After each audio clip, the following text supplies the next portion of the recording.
Ja, jeg hedder så Peter Adolphsen. Jeg har ikke lavet særlig mange bøger, i hvert fald i forhold til Lise. Jeg har lavet, hvis jeg besætter nummer 96, så har jeg lavet siden 7 bøger, som jeg så voksen og 4. Men den her bog, og Ni efter loopet, er sådan en... altså, det er jo en eller anden form for... Det er ikke, nu sker det er svært, synes jeg selv, at beskrive, hvad man skriver. Det ved jeg ikke, hvad man gøre. Jeg har jo bare skrevet over det, jeg har ikke rigtig tænkt så meget over det. Men altså, det handler om at der sker sådan en global form for katastrofe, som er en form for lydtsunami, som stammer fra sådan et sammenfald af alle mulige bølger i og omkring en lille solsort i Midtjylland. Og den her solsortesang skaber så den her globale lydtsunami, der forvandler alle levende væsener, det vil sige alt, der har neuroner, til en form for loops, eller sådan nogle tranceagtige, hvad kan man også kalde dem, sådan meget lidt aggressive zombier. Altså de går ligesom i trance, undtagen og bliver forvandlet til sådan nogle former for gennemsnitsudgaver til, hvad de nu er, om det er en fugl, eller en hest, eller et menneske, der handler om køn. Og så følger vi så den her person, Mark, der vågner op i Los Angeles og er det sidste, så at sige, levende menneske i verden, fordi han er tilfældighederne, det var jo før, der skal give det, men han er nemlig udstyret med det gennemsnitlige ansigt allerede fra naturens hånd.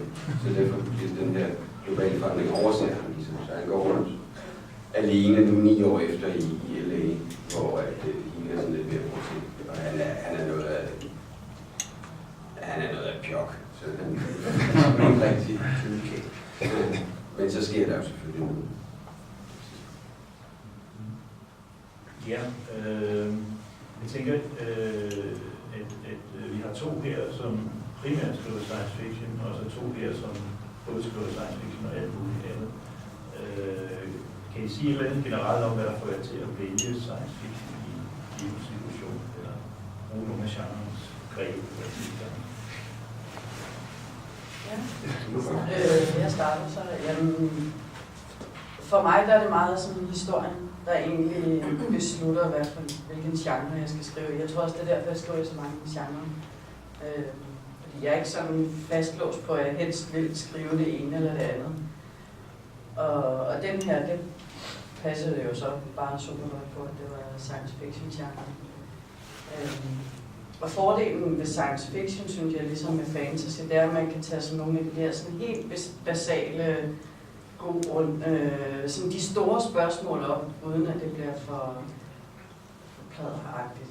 Det gør det mere, hvis man skriver sådan nogle temaer ind i en realistisk bog, så kan det godt blive sådan lidt højtravende. Men der kan genren et eller andet med, at man får lov til at lege med de her store ting, uden at man sidder og tænker, kom over.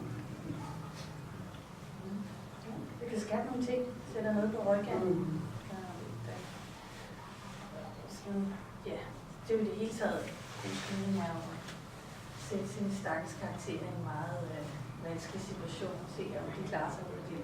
Og det kan man jo virkelig gøre ved at forme et nogle løs. Så kan man virkelig.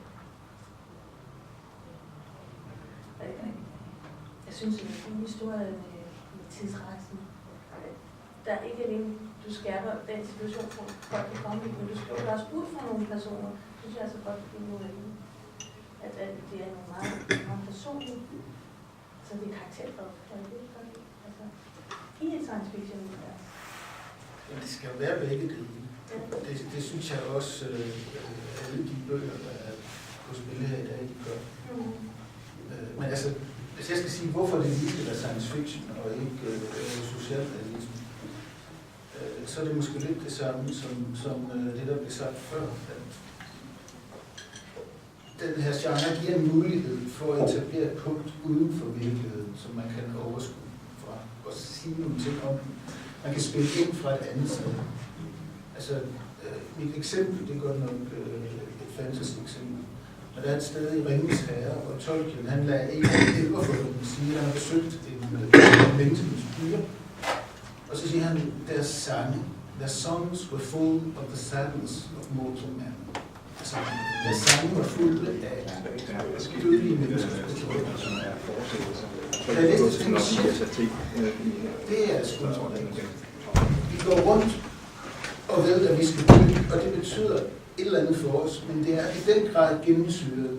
Det er et træk, der går igennem i alt det, vi er, alt det, vi gør, så vi lægger egentlig ikke mærke til det. Den pointe kan man selvfølgelig have hjem på alle mulige måder, men hvis man stiller sådan en udødelig ældre person til at sige det, så kan det siges ekstremt kort og præcist og uden voldsom dramatik og falde med, og det står der bare som en nøgensætning. Det er en af de fede ting, man kan. Så tager noget mere patos med. Ja. Og jamen, altså, uden at det bliver patetisk, ikke? Simpelthen bare sætte noget i relief ved at tage et udgangspunkt, der ligger et andet sted. Det synes jeg er noget, det de kan. Altså, faktisk, det er en erkendelsesinteresse, der ligger i sådan noget som science fiction, som ikke er i så meget anden litteratur, eller i hvert fald skal bringes ind i den på en anden måde. Ja. Det er selvfølgelig også vigtigt, som du så siger, at der skal også være nogle personer. Fordi hvis den verden ikke bebos af nogen, så er det i hvert fald svært. Det kan godt lade sig gøre, altså Stapleton, han gør hans personer og tilsynning, og det fungerer egentlig fantastisk. Men don't go there. Hvis man ikke er Stapleton, så skal man nok lade være. Også selvom man er stemmen, skal man lade være.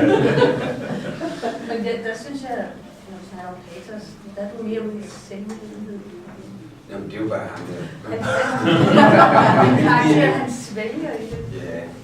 Jeg tror, at til forskel for dig, så er jeg fuldstændig uinteresseret i personen. Altså, dybest set, må jeg sige. Altså, men du sagde et andet kerneord, nemlig novum, for den her genre. Ikke? Der med at få en idé, og det tror jeg i hvert fald, jeg som forfatter, når jeg skriver, så prøver jeg at få en god idé. Og det er ligesom det, som 90% af min arbejdsindsats går på, at udvikle idéen, altså sker jo så er der selvfølgelig detaljen også, at bogen skal skrives. Men det er dybest set en detalje, hvis man har gjort sit forarbejde godt nok, tror jeg. Så jeg kan godt lide, eller jeg har altid, uanset hvad jeg har lavet, egentlig været sådan en idébåren forfatter, ikke? Det jeg skriver. Så på et eller andet plan har det vel været sci-fi det hele. Det kommer ind på, hvordan vi definerer science fiction. Det kan være, vi kan komme ind på det. Men for mit vedkommende, der tror jeg, at personerne er mere sådan nogle todimensionelle sætstykker, der ligesom bliver kørt ind på scenen for at drive historien frem. Du sagde det der med, at du er idébåret. Der er ikke så mange forfattere, jeg har mødt, som er det. Sådan har jeg det nemlig også selv, at man får en god idé, og så putter man det på den. Ja, så skal den sådan set bare eksekveres. Ja, og man kan gå og pusle med en idé flere år. Og så er det nemlig, at skrivningen, det er jo bare det rent praktiske, der skal ligesom overstås, fordi man har lavet bogen egentlig, inden man sætter sig til computeren. Men det er ikke så mange, jeg har hørt, der arbejder sådan. Og så er genrespørgsmålet virkelig en lille smule underordnet, fordi man har fået en idé, og så skriver man. Og så senere kommer der folk og putter den i en kasse, kan man sige. Jo. Og så er der jo nogle markedsføringshensyn og alt muligt fiseballade. Men også din bog, hvorfor skulle det nødvendigvis en ungdomsbog? Det er det jo ikke. Nej, det tænker jeg tænker heller ikke en kasse, inden jeg skriver. Altså det er sådan noget forlæggere, de vil jo rigtig gerne have ting, der kan passe til kasser, fordi så kan de forholde sig til det. Og så er det, man får de der anmeldelser, hvor de skriver, at det er en virkelig dårlig fantasy-bog, det her. Det var det heller ikke. Overhovedet ikke noget fantastisk. Nej, det. Ja, det samme gælder også for anmeldere, ikke? At de kan ikke forholde sig til det, hvis ikke de har en kasse. Nej, det er svært. Altså, den her er ikke fra min side i hvert fald tænkt som sci-fi. Jo, altså jeg har... Jeg skal sige også, at min læsning har også været meget spredt og altid... Jeg tror lidt det der med, som også du har, at jeg skriver de bøger, jeg godt selv gad læse, så at sige. Men så kan man jo, tage forskellige hatte på og sådan noget, forestille sig med de mennesker. Men almindeligvis skriver jeg til den, jeg almindeligvis er. Men jeg er ret vild med Philip K. Dick. Og det er jo også meget en idé. Fordi han får det med gode idéer, og de kan godt nok mærke det. Men det kan jeg jo godt lide, og jeg kan godt lide det der med, at, at man får en idé, som er så langt ude, at at man tænker, at det kan næsten ikke tages hjem. At det kan næsten ikke forankres i en tekst, hvor det overhovedet giver mening. Men det er så ligesom kunsten, ikke? Altså, fordi jeg tænker, det er jo ikke... Altså, litteratur handler meget på et eller andet plan om autoritet, om forfatterens autoritet og læserens, ligesom at læseren køber. Hvis man skriver, Jens Hansen har en bondegård, så skal læseren ligesom sige, fint, han har en bondegård. Det kan ikke nytte noget, at læserne sidder og tænker, ja, men hvad med kreditforening og jordpriser og hektarstøtte og alt muligt. Nej, Jens Hansen har en bondegård på den gård, der var en ko. Så skal vi videre i historien, ikke? Det kan ikke nytte noget, at autoriteten ligesom er underløbet fra starten. Så hvad skal vi sige, det er ikke voldsomt urealistisk, at der findes en ejer af en bondegård, som hedder Jens Hansen. Men hvis man får en idé, som er hvad skal vi sige, meget mere urealistisk, så er den der autoritet ligesom mere truet som forfatter. Altså læserne er jo enormt villige til at gå med på det. Det er ligesom det, der er den sådan, handel, hvad? Er det det? Ja, det er det, synes jeg, ikke? Altså hvis man skriver Bente venter på bussen, så er folk med på den, ikke? Men de har sådan set ikke fået at vide, hvem Bente er. De har ikke fået at vide, hvilken bus, selvom den står i fast bestemt form i ental bussøn. Men de har ikke hørt om den bus før. Men alligevel så køber man ligesom. Altså jeg tror, at folk er umiddelbart villige til, men der skal omvendt heller ikke så meget. Man skal ikke træde særlig meget ved siden af, for at folk begynder at sådan, eller pille i, eller kigge efter de der sprækker, hvor at, hvad skal vi sige, imperfektionerne alligevel siger. Men jeg tror som udgangspunkt vil folk gerne med på turen, så at sige. Men de skal så også guides kompetent, eller man skal ligesom opretholde sin autoritet. Ja, altså den er jo en pænt lang historie, ikke? Men man følger alligevel med. Men det er ikke sikkert, man tror jo ikke på den i sådan en forstand, hvor man tænker, nå, sådan måske ikke nok. Man starter med rundt af ødelagt, så... Der findes flere slags troværdighed. Der er realistisk troværdighed, en fortællingstroværdighed. Det kan være meget forskelligt og fungere på mange måder. Afhængigt af, hvad det er for en historie. Ja, det er noget, det er tekst internt, så at sige. Nu nævnte du Tolkien før. Tolkien har jo et meget, meget koherent univers, ikke? Ja. Men vi ville blive meget overrasket, hvis en af elverne fik diarré. Altså, uanset hvor udødeligt de er. Eller en af elverne var helt vild med at spille Nintendo. Altså, så ville han bryde sine egne regler. Og så videre, ikke også? Eller i sådan et mere realistisk univers ville autoriteten også blive truet, hvis folk lige pludselig trækker, hvad ved jeg, lysende stålpinde ud af ørerne. Mens de jo sådan står der og passer deres køkkenvask. Jeg begynder at se en historie for mig. Ja. Er det virkelig en workshop her? Men det er jo så netop det, hvis vi skal udvikle kunsten, og det er jo et eller andet sted, vi er her, så skal man, hvad skal vi sige, tage de der skridt ud af genrenes comfort zones, men på en måde, hvor man ligesom kan opretholde sin autoritet. Så vi kan godt have en elver med tyndskid, fordi det kan sådan set, altså hvorfor skulle man ikke kunne det? En genre er jo også et sprog, eller en kode. Og noget af det, jeg har oplevet i mange år, jeg har arbejdet med den her genre, det er, at folk, der er primære referencer bare med den traditionelle psykologiske realisme, de har ikke lært at afkode en science fiction. Og derfor synes de, den er mærkelig. Det er ikke 100%, men det sker forskelligt. Og det kunne være noget af det, du snakker om med, at hvis du tager sådan en historie med i sådan en skriveklub, som du skal forklare en eller hjælpesmasse, som du ikke er nødt til at forklare over for en science fiction-læser, som kan koderne, og at man skal bygge det der anderledes univers op i hovedet under læseren. Jeg var slet ikke klar over, at jeg skrev de koder, men det har været indsigt. Det er indforstået internt. Ja. Men har du, når du skifter genre, Lise, har du så nogensinde blevet opmærksom på, at dine læser, du må have nogen, der går igen i gang med dem, at de ligesom har problemer med nogle af de bøger på grund af genregreb eller noget, eller...